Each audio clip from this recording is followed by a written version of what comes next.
नमस्कार। मैं न्यूरोथेरेपिस्ट विवेक आज के सेशन में आप सबका बहुत बहुत स्वागत करता हूं। हमारे साथ हमारे चीफ गेस्ट विक्रम सर हैं। तो विक्रम सर को मैं इनवाइट करता हूं। विक्रम सर, बहुत बहुत नमस्कार सर। नमस्कार सर। सर, जैसा कि हमने अपना टॉपिक डाला था कि अभी विंटर का सेशन ऐसे भी चल रहा है, तो विंटर के सेशन में बहुत सारे लोगों को सर्दियां भी होती है। और सर्दियां होती तब है तो ज़्यादा मुसीबत होती है जब वे बच्चों को ज़्यादा ट्रिगर करती है। क्योंकि बच्चे तो अपनी शरारतें करने में व्यस्त होते हैं, बदमाशियां भी करते हैं और अपने लाइफ को भी बहुत फुलफिल इंजॉय करते हैं, रेदर देन हम सब बड़ों के मुकाबले। हम थोड़ा ज़्यादा प्रिकॉशन यूज करते हैं, इसलिए हम मतलब देखते हैं कि अपने लाइफ को एंजॉय नहीं करते, लेकिन बच्चे अपने लाइफ को बहुत बेझिझक एंजॉय करते हैं। उन्हें इस बात का डर ही नहीं होता कि वो पानी में भीगेंगे या फिर गिरेंगे, चोट लगेगी, तो फिर भी वो बच्चे अपना बचपन बहुत अच्छे से एंजॉय करते हैं। लेकिन फैमिली को, उनके पेरेंट्स को सर्दियां होने की चिंता बच्चों को बहुत ज्यादा रहती है, जिससे लेकर कुछ भ्रांतियां भी उनके मन में आती है कि अगर हम बच्चे को नहलाएंगे, पहली बात तो ये आती है कि अगर बच्चे को हम डेली नहलाएंगे तो सर्दियां होने के चांसेस होते हैं, मगर ऐसा नहीं होता। तो सर ये बताएंगे कि बच्चों को नहलाना चाहिए या नहीं। इस टॉपिक पे पहला सवाल सर। जी जी बिल्कुल। आपने बहुत ही दुरुस्त सवाल आपने अभी किया। और आवाज मेरी आ रही है सर? क्या कोई बिल्कुल। ब्रेकेज या कोई डिस्टरबेंस तो नहीं है? नहीं सर, क्लियर आ रही है। हाँ। तो मेरा जो अपना ओपिनियन है और उसके अलावा जो साइंस कहती है कि आप सर्दियों के मौसम में जैसे बच्चों को आप जो केयर करते हैं उसमें सबसे पहला तो आपको केयर ये करना है कि एक तो ज्यादा से ज्यादा मतलब कि माँ के कांटेक्ट में रहे जब वो सूर्य मतलब ढलने और सूर्य को निकलने से पहले वो माँ के कांटेक्ट में रहे और स्किन टू स्किन कांटेक्ट बना रहे। ये बच्चे के इम्यूनिटी के लिए, मदर के लिए भी, दोनों के हेल्थ के लिए बहुत ही बेहतर है। तो पहला तो ये है कि अनिवार्य है, ऐसा रहना चाहिए। और सेकंड है कि आप जो आपने अभी बताया कि नहाना क्या जरूरी होता है। तो यस बिल्कुल, आप अपने बच्चे को डेली मतलब कि बाथ दे सकते हैं। अगर अच्छी धूप निकल रही है तो उसमें आप दीजिए। और अगर बहुत ऐसा मौसम है कि बहुत ही ठंड वाली मौसम है तो आप स्पंजिंग कर सकते हैं। ये कोई जरूरी नहीं कि आप उसको ठंडे ठंडे पानी से नहला दिया। आपको जब भी नहलाना है तो कोशिश कीजिए कि पानी जो हो वो बिल्कुल ही नेचुरल टेम्परेचर पे हो, मतलब कि लगभग रूम टेम्परेचर पे हो। रूम मतलब ठंडे वाले का हम जिक्र नहीं कर रहे हैं। रूम टेम्परेचर का मतलब है कि लगभग 25-6 डिग्री सेल्सियस के आसपास, या फिर कम से कम मतलब कि 30 के आसपास हो, तब मतलब हम उसको मानते हैं कि ये रूम टेम्परेचर है। ऐसा नहीं कि रूम बिल्कुल। टेम्परेचर अभी ठंड में हो गया 3 डिग्री सेल्सियस तो 3 डिग्री सेल्सियस वाले टंकी वाले पानी से बच्चे को नहला दिया। तो ये कभी नहीं नहीं। करना है। ये मतलब कि बहुत ही मतलब उस पे हो सकता है हाइपोथर्मिया हो जाए उसको, और फिर हो सकता है कि कोई दूसरा इन्फेक्शन हो जाए। तो ये हो गया सब प्राइमरी। और सेकेंडरी हमने आपने बताया कि उनको सर्दियां लगने की मतलब जो चिंताएं होती है मदर्स को, तो सबसे पहला वो करते हैं कि कई बार मदर्स को जुकाम हो जाती है। ये कॉमन चीज है। तो मदर्स सबसे पहला काम करते हैं अपने बच्चे को ब्रेस्ट फीडिंग बंद कर देते हैं कि अब मेरे को जुकाम है तो वायरल हो सकता है, तो मे बी कि हमारे बच्चे को भी हो जाएगा। तो सबसे पहला काम करते हैं कि वो ब्रेस्ट फीडिंग ही बंद कर देते हैं, जो कि बहुत ही गलत है। आपको करना ये चाहिए था कि ब्रेस्ट फीडिंग को कंटिन्यू रख के बाकी की जो बाहर से जो चीजें आप उनको दे रहे हैं, जैसे कि घर की कुछ घर का खाना दे रहे हैं वगैरह वगैरह, या फिर आप ऐसे चीज मतलब कि कम से कम उनको धूप में रखिए। और सनलाइट में रखने के बाद उनको ब्रेस्ट फीडिंग जरूरी है। और फिर मॉनिटर करते रहिए कि उनको कोई बहुत ज्यादा कोई क्रिटिकल सिचुएशन तो नहीं आ रहा है। थोड़ा सा आपको कांटेक्ट बना के रखना पड़ेगा ताकि आसपास में अगर कोई उस तरह के सेंसिटिव इन्वायरमेंट है बहुत ज्यादा, तो उसमें भी आपको प्रिकॉशन रखना पड़ेगा। ताकि बच्चे मतलब वल्नरेबल होता है, अचानक से बिल्कुल उसको सर। मतलब कि हो सकता है कि आपके उससे बाहर हो सकता है कि भाई अभी सही था और अभी इसको ठंड लगी ऐसी भयंकर की, फिर हमारे कंट्रोल से बाहर चला गया। तो आपको इसमें ध्यान रखना पड़ेगा कि वो मतलब इतना ज्यादा बुरी स्थिति में ना जाए। तो ये दो तीन बिल्कुल। चीजें हैं जो कि प्रिकॉशन लेना चाहिए। बिल्कुल सर, तो जैसा कि आपने बताया कि अगर मदर को सर्दी होती है तो बच्चे को प्रिकॉशन करने के लिए उनकी हाइजीन को मेंटेन करने की बात हुई, ताकि हम उनको हाइजीन अगर मेंटेन कर ले तो सिंपली बच्चे को सर्दी नहीं होती, क्योंकि बच्चे में ऑलरेडी हमारी मतलब जो हमारी इम्यूनिटी है उसके मुकाबले बच्चे की इम्यूनिटी और फार फार बेटर होती है। इसलिए बच्चे इतने एक्टिव भी होते हैं कि जैसे कोई अगर 1 साल का बच्चा है, अगर वो मतलब रूम में भाग रहा है, अपने पैरों पे कूद रहा है, दौड़ रहा है, तो उसके पीछे माएँ दौड़ती है तो माँ थक जाती है, लेकिन बच्चे नहीं थकते। उनकी इम्यूनिटी फार बेटर होती है, बट हमें थोड़ी सी, मतलब कहते हैं कि हाइजीन को मेंटेन करना होता है, तो थोड़ा अगर हम हाइजीन मेंटेन करें तो बच्चे बहुत ही अच्छे से सर्दियों में बहुत अच्छे रहते हैं। तो सर दूसरी बात ये आपने एक भी बताई कि बच्चे को वार्म रखना चाहिए, जबकि हमारा सूर्यास्त होता है और सनराइज होता है, सूर्योदय के समय बच्चे को माँ के कांटेक्ट में रहना चाहिए ताकि बच्चे को गर्मी मिले। ये दोनों मदर और बेबी दोनों के लिए अच्छा होता है। सर अब इससे थोड़ा सा और आगे बढ़ेंगे तो जो मतलब न्यूट्रिशन यानी कि डाइट का बात आती है, तो लोग ये भी कहते हैं कि सर्दियों में आंवला आता है, आंवला ठंडा होता है, अगर आंवला खा लिया जाए या मदर खा ले या बच्चे को खिलाया जाए, तो जो थोड़े मतलब 1 साल से बड़े बच्चे होते हैं, अगर उनको आंवला दिया जाए तो उनको सर्दी हो जाती है, ठंड लग जाती है, क्योंकि ज्यादातर कहा जाता है आंवला ठंडा होता है। तो आंवले के बारे में बताएं सर, और विटामिन सी से रिलेटेड जो न्यूट्रिशन होता है, जैसे कि ठंड में भी संतरे भी आते हैं, अमरूद भी बहुत अच्छा मिलता है। तो इन चीजों पे डाइट के बारे में बताएं सर कि विटामिन सी का रोल प्ले मदर की इम्यूनिटी के लिए और बच्चे की इम्यूनिटी के लिए दोनों में कैसे हेल्प करता है। सर मैं सबसे पहले तो आपको मदर के हेल्थ पे ही ज़्यादा फोकस करूंगा, क्योंकि मदर ही मतलब वो सबसे पहला मतलब कि उनका रोल आता है, जो कि मतलब बच्चे को ज़्यादा केयर करती है, ज़्यादा समझती है। और बच्चा भी अपने मदर को ज़्यादा समझता है, म्यूचुअल अंडरस्टैंडिंग दोनों में बहुत अच्छा होता है। तो माँ को अपने हेल्थ का ध्यान रखना चाहिए पहले, साथ साथ में कि हमारे को पहले कोई गड़बड़ी ना हो। तो सबसे पहले माँ ब्रेस्ट फीडिंग करवा रही है अगर, तो उनमें न्यूट्रिशन की कमी होती है, आयरन की कमी हो सकती है, उनमें बाकी की भी जैसे कि कैल्शियम है उनका कमी हो सकता है, उनको डिहाइड्रेशन हो सकता है। तो उनका मतलब पहले तो केयर ये करना है कि वो जब ब्रेस्ट फीडिंग करवाती है उसके बाद उनको हाइड्रेट करना है, अपने आप को पानी जरूर पीना है, ताकि बॉडी से फ्लूइड निकल रहा है तो उनको डिहाइड्रेशन की समस्या हो सकती है। और सेकंड की, मदर को चाहिए कि एक्स्ट्रा अमाउंट में विटामिन सी और आयरन, जो जो भी फूड वाले जो मतलब कि थिंग्स हैं, जो जितने भी फूड कंटेंट हैं जिसमें कि आयरन रिच फूड कंटेंट्स हैं, उनको जरूर ऐड करना चाहिए अपने भोजन में थोड़ा ज्यादा। जैसे कि आप अगर कोई नेचुरल घर का जैगरी है उसको इस्तेमाल कर सकती है। उसके अलावा जिंजली बोलते हैं ना, जिसको सेसमे बोलते हैं, तिल, तिल का इस्तेमाल कर सकते हैं, जिसमें उनको अच्छा खासा, तो तिल और गुड़ को आपस में मिलाएंगे तो कैल्शियम और आयरन दोनों उनको मिलेगा।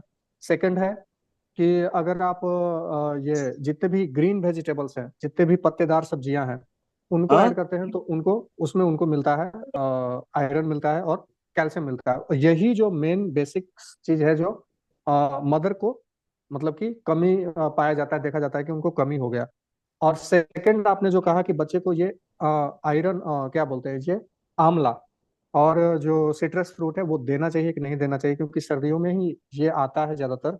और मतलब ज्यादातर लोगों के दिमाग में ये मिथ होता है कि हम अगर बच्चे को अगर संतरे का जूस दे दिया, फिर संतरे को थोड़ा सा मैश करके दे दिया, तो हो सकता है कि उसको जुकाम लग जाएगा। ये हमारा ही नहीं सर, बहुत सारे लोगों का मतलब कि ये मतलब कि समस्या है, लोगों के दिमाग में ऐसा ही रहता है कि हमें जब सर्दियां होती है तो उसमें ठंडे फ्रूट वगैरह अवॉइड करना चाहिए ज्यादातर। लेकिन आपको जान के हैरानी होगी कि अगर आप इनको अवॉइड करते हैं, अगर आप संतरे या फिर आप आंवला, तो बहुत अच्छा सोर्स है, उसको तो बिल्कुल भी हल्का हल्का करके आपको मदर को तो खास करके जरूर लेना चाहिए। क्योंकि सर आयरन जो होता है, छोटे बच्चों में खास करके आयरन की डिफिशियंसी ज्यादा पाई जाती है, और जिसके चलते उनकी भूख मर जाती है। और ये चीजें लोग महसूस नहीं, उनको लगता है कि बच्चा मेरा कुछ कर नहीं रहा है, वो ज्यादा ब्रेस्ट फीडिंग करवाती है कि जब भी कुछ थोड़ा सा रोया तो फिर ब्रेस्ट फीडिंग करवा दिया, तो बच्चे को थोड़ा सा शॉर्ट टाइम के लिए पेट तो भर गया, लेकिन उसमें उसका जो खाने की जो इच्छा है ना वो थोड़ी सी मरती है, और उसको डिफिशियंट हो बिल्कुल। जाता है आयरन का। और आयरन का डिफिशियंसी जैसे ही होता है तो उसकी और भूख मरती है। और फिर वो मतलब कि हो सकता है कि आपको तरह तरह का मतलब कॉम्प्लिकेशन देखने को मिल सकता है। तो पहला, आपको आयरन की डिफिशियंसी ना हो, इसका सबसे पहला आपको उपाय करना है कि विटामिन सी अच्छा मात्रा में मिले।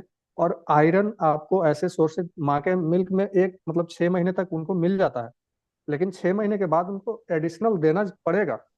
मतलब बहुत सारे डॉक्टर तो ऐसा बोलते हैं कि आप मतलब सप्लीमेंट शुरू कर दो। मैं नहीं बोलता कि आप सप्लीमेंट शुरू करो, लेकिन हाँ कुछ ऐसी चीजें आप शुरू करो जिसमें आयरन अच्छा मिलता है, जैसा कि मैंने आपको बताया कि तिल वगैरह में मिलता है, तो मदर को लेना चाहिए ताकि उनमें आयरन अच्छा रहे, उनके ब्रेस्ट मिल्क में अच्छा आयरन आए।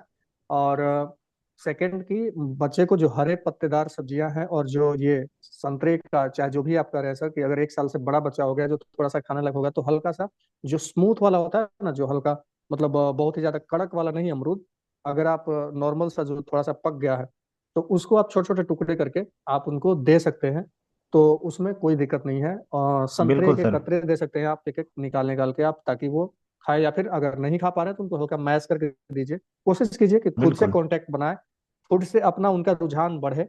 और जब वो रोए तो कोशिश कीजिए कि वो नेचुरल थोड़ा सा जो खाना है, 6 महीने के बाद हम अक्सर बात करते हैं, लेकिन कई बार छोटे बच्चे होते हैं जो 4 से 6 के बीच में भी थोड़ा सा कुछ उनको मतलब उनके ग्रोथ के अकॉर्डिंग थोड़ा सा शुरू मतलब कि करवाते हैं हम लोग, कि मतलब थोड़ा सा आप उनको, हो सकता है कि ग्रोथ के अकॉर्डिंग उनकी अगर न्यूट्रिशन नहीं है, फुलफिल नहीं हो पा रहा है, तो आप वहां से स्टार्ट कर सकते हैं, थोड़ा सा बाहर से कुछ ऐड ऑन कर सकते हैं। इसको वीनिंग प्रोसेस बिल्कुल सर। बोलते हैं, बिल्कुल कि साथ के साथ आप कुछ खाना का पार्टिकल कुछ आप उनको ऐड ऑन करके बाहर से कुछ दे रहे हैं। तो इसमें सर ज्यादातर ध्यान देना है कि हमें ग्रीन वेजिटेबल्स, उनके जूसेस, या फिर वेजिटेबल्स को थोड़ा सा मतलब कि पका के स्टीम करके उसको मैश करके आप हल्का हल्का करके थोड़ा सा मतलब नमक हल्का डाल के, और मतलब ताकि उनको एक अच्छा सा टेस्ट आए। बहुत ज्यादा फिर नमक नहीं देना है, नमक 6 महीने तक तो नहीं देना रहता है। आप बाद में थोड़ा बहुत टेस्ट के लिए ऐड ऑन कर सकते हैं। बिल्कुल और सर। जितने भी सर आपने बताया, संतरा, आंवला और अमरूद, ये तो बहुत अच्छा सोर्स है, इनको तो बिल्कुल देना चाहिए। बिल्कुल सर। तो जैसा कि सर आपने बताया, तो एक चीज़ मैं भी उसमें थोड़ा ऐड ऑन करना चाहूँगा। हमारी न्यूरोथेरेपी जो हमारे गुरुजी डॉक्टर लाजपत राय मेहरा जी ने बनाई है, हमारी न्यूरोथेरेपी में भी ये चीज़ बताई गई है कि बच्चे को अगर केयर न किया जाए तो बच्चे में जो प्रॉब्लम आती है वो दिखती तो नहीं है, लेकिन वो बाद में फाइंड आउट होती है। जैसे कि आपने बताया कि आयरन की डिफिशियंसी होने के कारण बच्चों में भूख नहीं लगती, बच्चे अंडरवेट होते हैं, आयरन की कमी होने से एनीमिक होती है, बच्चों में ब्लड अच्छे से नहीं बनता। तो जाके बच्चे आगे बहुत सारे केसेस में ऐसा आता है कि बच्चों में एक बीमारी आती है जिसमें कि हमारा आरबीसी ब्लड सेल टूट जाता है, thalassaemia, minor thalassaemia, major thalassaemia भी बनने के चांसेस बनते हैं। बच्चों के शरीर में ग्रोथ नहीं होती है, भूख नहीं बढ़ती है, तो बच्चे अंडरवेट भी रह जाते हैं। रीजन, मदर इन चीज का अपने आप पे केयर नहीं कर पाती कि उन्हें एक प्रॉपर डाइट लेनी चाहिए। तो सर जैसे कि आपने बताया कि बच्चों को सारी चीजें देनी चाहिए, तो उसमें ड्राई डेट्स भी बहुत अच्छा होता है जो कि बच्चों के ग्रोथ के लिए बहुत हेल्पफुल होता है। ड्राई बिल्कुल अच्छा है, तो बच्चों को देनी चाहिए। और प्रकृति के नेचर के अकॉर्डिंग देखा जाए तो सर जैसा आपने बताया कि विटामिन सी के लिए और आयरन, फॉलिक एसिड, जो कैल्शियम वगैरह है, तिल और गुड़ में बहुत अच्छा होता है। तो प्रकृति इन दोनों को बैलेंस करती है कि एक साथ से आपको इम्यूनिटी बूस्ट करने के लिए विटामिन सी भी देती है। प्रकृति में आंवला, अमरूद, संतरे भी अवेलेबल हैं, और दूसरे साइड से गर्माहट देने के लिए डेट्स भी आते हैं, गुड़ भी है, और तिल भी है। तो इन सारी चीजों का कॉम्बिनेशन प्रकृति के अगर माहौल से देखा जाए तो हम संक्रांति भी मनाते हैं 14 जनवरी को, जिसमें कि हम तिल गुड़ भी खाते हैं। तो ये प्रकृति बैलेंस करती है, मगर ये मिथ्य आ जाती है कि अगर हम एक तरफ से गर्म चीज देंगे और एक तरफ से ठंड चीज देंगे तो दोनों को न्यूट्रलाइज कैसे करें, इस पे बताएं सर। सर, जो आपका ठंडा और गर्म का जो ये कॉन्सेप्ट है ना, ये बहुत ही पुराना कॉन्सेप्ट है। और इनको आज मतलब आप कितने भी, जिस भी न्यूट्रिशन की आप बुक आप देखते हैं उठा के, तो ये मिथ वाले लाइन में उनको ऐड किए हैं कि आपको गर्म और ठंडा का कोई कॉन्सेप्ट ही नहीं है। बहुत सारे आप लोग पहले मानते थे कि तिल है, गर्म है। बहुत सारे चीजें होते हैं कि मतलब उनको, जैसे कि आपने बताया संतरा है, उसके अलावा चीकू है, उसके अलावा अमरूद है, आंवला है, ये ठंडा होता है तो इसको नहीं लेना चाहिए। ये बिल्कुल ही मतलब कि किसी भी लॉजिक में, साइंस के लॉजिक से खरा नहीं उतरता है। लेकिन लोग बोलते थे कि जैसे कोई जो महिलाएं ब्रेस्ट फीडिंग करवा रही हैं उनको तिल और गुड़ लेना चाहिए, परंपरा चला रहा है। तो ये साइंटिफिकली प्रूवन है और ये बिल्कुल ही सही है, करेक्ट है, इनको लेना चाहिए। कई बार होता है कि जो मदर होती हैं जो ब्रेस्ट फीडिंग करवाते हैं अपने बच्चों को, तो एक तो होता है, पहला सर दिक्कत ये होता है कि माँ को ये ऐसा लगता है कि हम अपने बच्चे को जो ब्रेस्ट मिल्क दे रहे हैं, कई बार होता है कि लोग बाहर से ऐड ऑन कर देते हैं दूध, कि दूध तो संपूर्ण आहार है। लेकिन दूध कई बार होता है जब ज्यादा बच्चा लेने लगता है तो उसको क्या होता है सर, कि वो दूध, मैंने शायद पहले कभी बताया है कि वो चिलेटिंग एजेंट का काम करता है। चिलेटिंग एजेंट का काम करने का मतलब है कि अगर ज्यादा बच्चा दूध पिएगा तो उसका आयरन का एब्जॉर्प्शन बाधित हो जाता है। वो करता कौन है? वो दूध करता है। तो ज्यादा अगर दूध पी रहा है तो बच्चे को वैसे भी एनीमिया होने का संभावना हो जाता है, उसको कॉन्स्टिपेशन होने का संभावना हो जाता है। तो ये मतलब कि थोड़ा सा इस पे ज्यादा आप लोगों को फोकस करना चाहिए, ना कि वो चीजों पे मिथ मिथ पे जाए। नेचुरल जितनी भी चीजें हैं कोशिश करें। अगर बहुत ठंडा है कि आप फ्रिज से निकाल के खिला रहे हैं, वो गलत है। आप ऐसा कर सकते हैं कि थोड़ा सा उसको वार्म वाटर में हल्का सा कुछ देर के लिए, 2 4 5 मिनट के लिए रख सकते हैं। ताकि उसका टेम्परेचर थोड़ा नॉर्मलाइज हो जाए। और पहले तो आप जैसे ही फ्रिज में आप अगर फ्रूट या कुछ वेजिटेबल अगर रखते हैं, तो आप कोशिश कीजिए कि हमको अगर कल इस्तेमाल करना है तो आज ही रात में हम उसको निकाल के बाहर रखते हैं। तो ये एक अच्छा बिल्कुल सर। प्रैक्टिस हो सकता है, जिससे आप मतलब अपने लिए भी और अपने फैमिली के लिए भी भला कर सकते हैं। और दूसरी बात है सर कि उसको फ्रिज में जब रखते हैं ना, तो प्लास्टिक वाली कोई भी चीज में उसको मत रखिए। आप अगर रखते हैं तो कोई स्टील का कंटेनर रखिए, या फिर ऐसे ही रखिए फ्रिज में। और नहीं तो दूसरा बात क्या होता है कि बच्चे को कई बार होता है ना, प्लास्टिक के बोतल में गर्म दूध पिलाते हैं। उसके अलावा प्लास्टिक का मतलब निपल पता नहीं क्या क्या चीजें प्लास्टिक का सारा ऐड ऑन करते हैं। तो वो प्लास्टिक बहुत बेकार चीज है, जो कि बच्चों में धीरे धीरे करके जाता है। वो बिल्कुल भी नहीं यूज करना है। प्लास्टिक से दूर ही रखना है। बिल्कुल सर।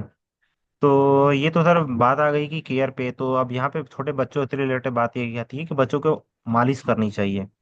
तो मालिश करने में ये मिथ भी आती है ना कि तिल का तेल ज्यादातर अप्लाई किया जाता है, क्योंकि तिल ठंड में ही आती है और तिल से तेल निकलता है, क्योंकि आयुर्वेद भी कहता है तिलम ददाति तैलम, तो तेल का शब्द तिल से ही आया। तो ये भी एक मिथ बना दिया गया है कि तिल बहुत गर्म होता है या तिल बहुत ठंडा होता है। बच्चों को तिल का तेल नहीं लगाना चाहिए, सिर्फ सरसों का तेल या नारियल तेल लगाना चाहिए, या फिर जैतून का ये ऑलिव ऑयल, जो कि फॉरेन कंट्री में, इंडिया में तो ऑलिव होता भी नहीं है ऑलिव ऑयल, वो तो बाहर से आती है, इतनी महंगी भी आती है, अप्रोक्सीमेटली 1,000 रुपये लीटर होता है। तो इसके बारे में बताया सर कि क्या तिल का तेल या सरसों का तेल से ऑलिव ऑयल ज्यादा बेटर है? सर जैसा कि आप अगर कोई भी फॉरेन राइटर की बुक पढ़ेंगे ना, तो तिल का महिमा मंडन किया है उन्होंने। लेकिन सॉरी, उसका ओलिव ऑयल का, कि olive oil is good, olive oil is good. क्योंकि सर ज्यादातर जो बुक्स है ना, वो मतलब कि यूएस के जो लोग हैं उन्होंने लिखा है, या फिर ब्रिटेन वाले लोगों ने लिखा है। तो वो उन्हीं का एक लॉबी था, और उन्हीं अपने जो ज्योग्राफिकल रीजन था उसके अकॉर्डिंग उन्होंने उसमें सारा पैटर्न मेंशन किया है कि आपको कौन सा बिल्कुल। चीज इस्तेमाल करना चाहिए। तो लोगों ने उसी को पढ़ के अडॉप्ट किया कि भाई तिल ही सबसे बेहतर है, सॉरी, ओलिव ही सबसे ऑलिव ऑयल। बेहतर है। लेकिन बिल्कुल। ऐसा बिल्कुल भी नहीं है। आप घर में जैसे कि छोटे बच्चों को पीली सरसों का तेल आप इस्तेमाल कर सकते हैं।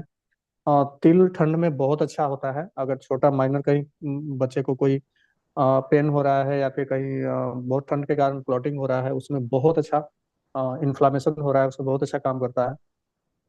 बशर्ते दूसरी चीज आप कोशिश करें कि नेचुरल हो। कोई उसमें मतलब कि प्रिजर्वेटिव वगैरह या फिर किसी भी तरह का केमिकल उसमें ऐड नहीं किया हुआ हो। और सनलाइट सुबह वाला और शाम वाला, छोटे बच्चों को खासकर सर 1 साल तक अ, अगर आप अच्छा धूप में एक्सपोजर देते हैं छोटे बच्चों को, तेल की मालिश करते हैं बहुत ही ज्यादा।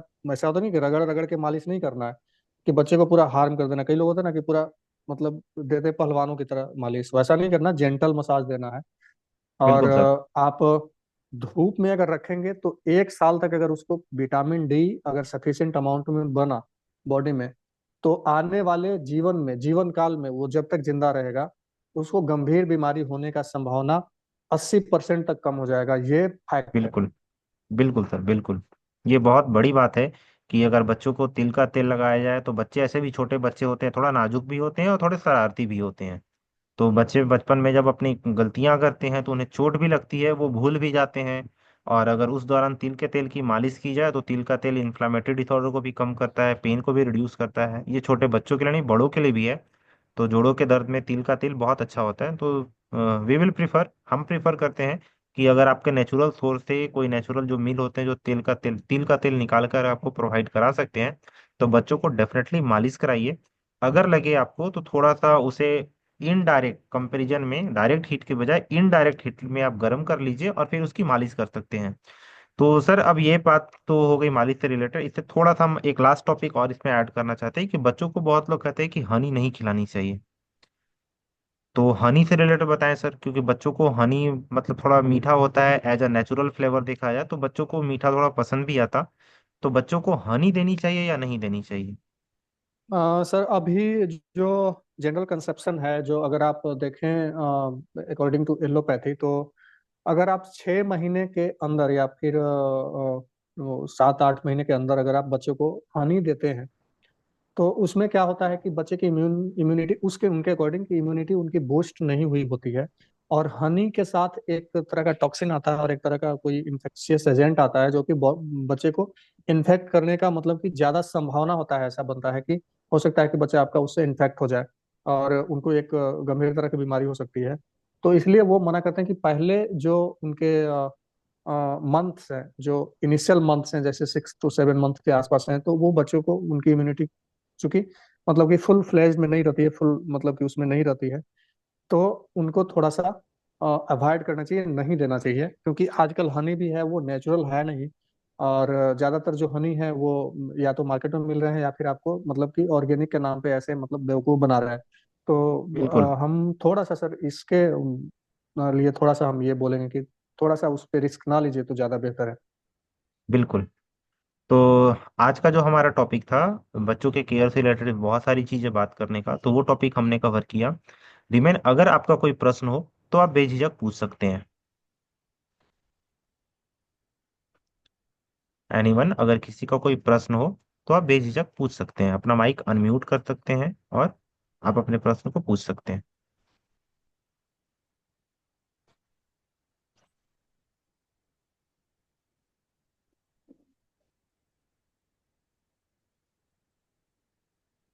ओके। तो किन्हीं का कोई प्रश्न नहीं है, तो होपफुली आज हमने टॉपिक पे जो बात की वो आपको बहुत अच्छा लगा हो। अगर अच्छा लगा हो तो आप इसके रिकॉर्डिंग हमारे यूट्यूब चैनल पे आएगी, तो उसके उस रिकॉर्डिंग हम आपको ग्रुप में शेयर भी कर देंगे, और आप अपने फैमिली फ्रेंड्स में किन्हीं को भी ये शेयर कर सकते हो। गौतम जी, आप कुछ पूछना चाह रहे हैं? नहीं सर, मैं पूछना चाहूंगी बाद में, फोन पे। Okay, okay, okay. ओ, ओके, मैं। हाँ कोई बात सर। नहीं गौतम जी, आप कॉल कर लेना। हाँ। Okay. Thank you everyone. Thank you for joining. Thank you Vikram sir. हाँ। Thank you sir.